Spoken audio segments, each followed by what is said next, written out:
Are you thinking about getting your real estate license in the state of Hawaii? Well, in this video, I'm going to give you a step-by-step guide on how to get licensed, go through all your pre-license education, all the requirements involved. My name's Chris. I've been a full-time licensed real estate agent for over 10 years, and I've helped hundreds of agents go through this process and get their real estate license. So in this video, I'm excited to share with you all the steps in getting licensed and starting a new career. Before we get started, I do want to tell you about our guide. It's our real estate license starter kit. Everything in this video plus a lot more is inside that guide, so make sure to click the link down below and grab your copy of it today. Also, there's a link to the real estate school that I personally recommend down in the description below as well. With that link, you'll get access to different discounts and sales on real estate pre-license education because we are an affiliate of that school. Also, another important note with that school is they have a pass or don't pay guarantee with certain classes. So make sure to check that out as well, and that will give you more confidence going in, knowing that they stand behind what they're gonna teach you and they're confident that they can help you pass the exam. So the very first step is meeting the basic requirements. In Hawaii, you must be 18 years old or older, and you must have a high school diploma or a GED. Another requirement is you must be a US citizen or a lawful permanent resident. And you also must be able to pass a background check. And if there's something on your record that might prevent you from being able to get licensed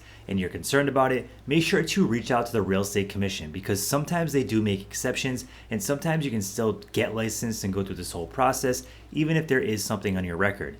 But if you're concerned, make sure to have the conversation ahead of time. The second step is completing your real estate pre-licensed education. Now in Hawaii, you're gonna have to do 60 hours of state-approved pre-licensed education classes. And yes, I know, 60 hours sounds like a ton of time to sit in a classroom and do classes, especially if you have another job right now or other things going on in life that just prevent you from doing this. But it doesn't mean you need to be held back from getting your real estate license.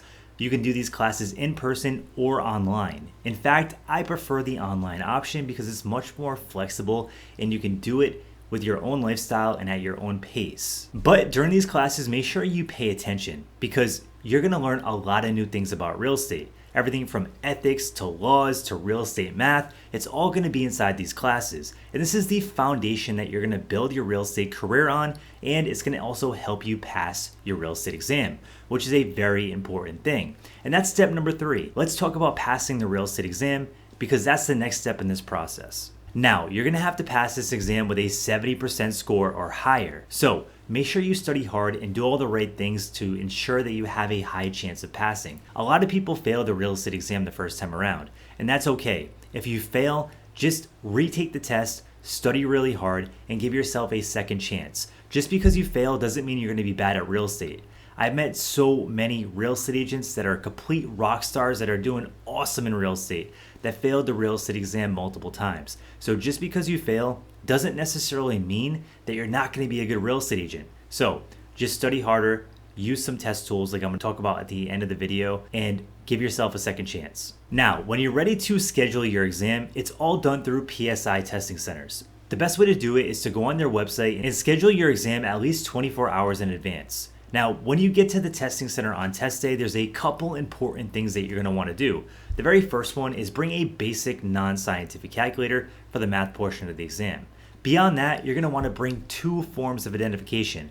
One can be your driver's license. You could also bring a passport or a credit card or a debit card. You just need to bring 2 forms of identification on test day to be let into the testing center. Now, if you pass the real estate exam, it's time to celebrate. This is a huge milestone and you're getting really close to the point where you're going to be getting your real estate license soon. So give yourself some credit. You've done a lot of work up until this point and it's time to celebrate. So it's definitely an accomplishment and we want to take some time to celebrate that. Step number 4 is getting your fingerprinting and background check done. This step is required before we can do the next step. Now in Hawaii, you want to use field print for fingerprinting services. And you want to make sure you bring a copy of your government ID. The entire goal here is to make sure they do a background check and make sure there's nothing on your record that may prevent you from getting your real estate license, as I mentioned a little bit earlier in this video. Once you complete your fingerprinting and background check, we want to move on to step number 5, which is completing your real estate license application. Now you must apply through the Hawaii Real Estate Commission, and what you're going to do is you're going to complete your license application and you want to package everything that you've done up until this point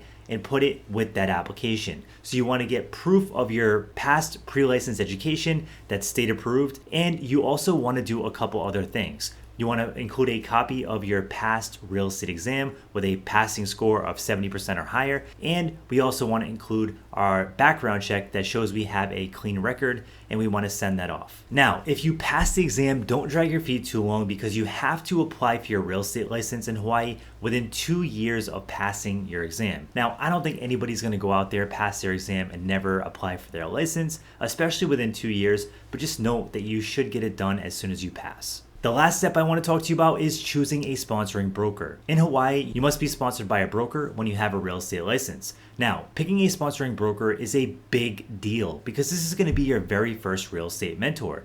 They're going to help you, they're going to support you, they're going to train you, and they're going to provide you resources to help you become successful as a real estate agent. Now, I'm going to give you some quick questions to ask before you pick your first brokerage. The very first one is, what kind of mentorship and training do I get when I become a part of your brokerage? Do I have access to a one-on-one mentor, or do I just get to show up to classes when you have them, and that's my only form of mentorship? Make sure you ask this question. The next question to ask is, what kind of training, leads, and support am I going to get to help me market my business? If you didn't know already, the majority of real estate agents fail out of the business, and it's not because they don't know what they're doing or they messed up on a deal. It's usually because they don't know how to get clients. So make sure you pick a brokerage that's going to teach you how to market yourself and get clients in a way that aligns with you. Now, if you're looking for real estate leads, a very important question to ask is if they have any teams within their brokerage that offer leads that you can apply for. Real estate teams can be a great way to access additional resources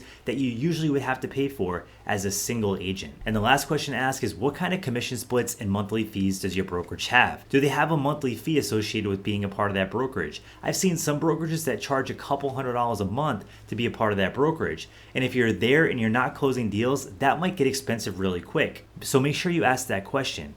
Another important thing to do is you want to ask the question of what the commission split is. If I sell a deal, how much money am I actually going to make? And the best way to ask that question is, hey, if I make a $10,000 commission, how much of that money am I actually going to receive? And that will, weed through all the noise and get to the actual fees of being a part of that brokerage. Okay, so now that we have the entire process complete, I want to go through some of the most popular questions that I get asked on a regular basis, and you're probably thinking these same questions. The first one is, how much does it cost on average to get licensed in the state of Hawaii? So my estimates are anywhere between $700 and $1,200, and this includes everything from your real estate pre-license all the way to your background check, your fees, and all that kind of stuff that are associated with getting started and getting licensed.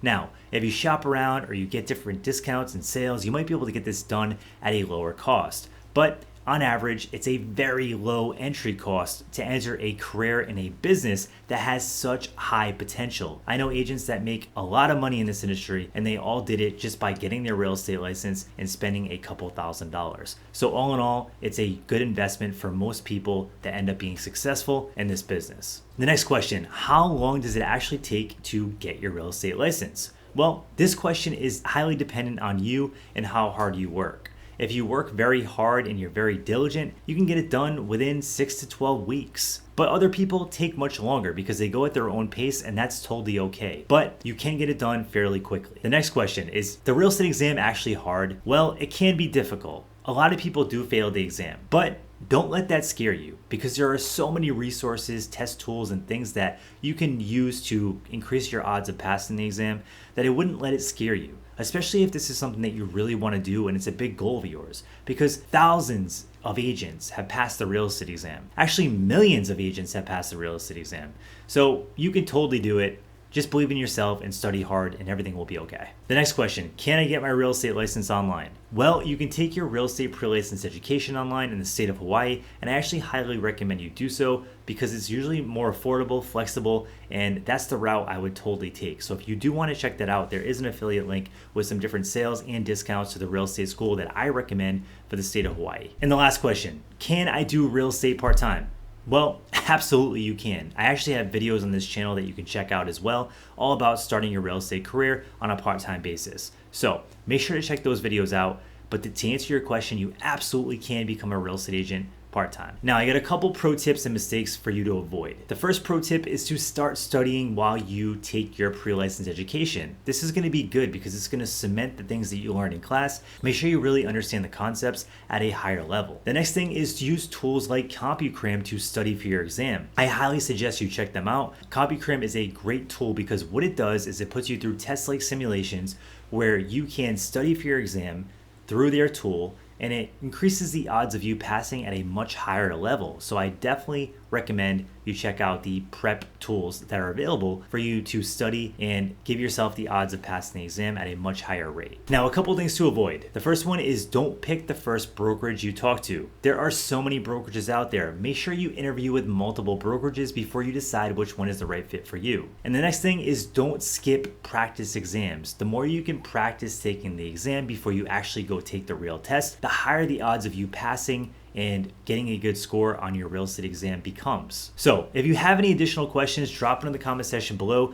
We're coming out with a lot of useful content all about getting your real estate license and starting your career. So make sure to subscribe, smash the like button, and any questions you have or comments, drop them in the comment section below, and I'll get back to you as soon as I can. Thanks again for tuning in.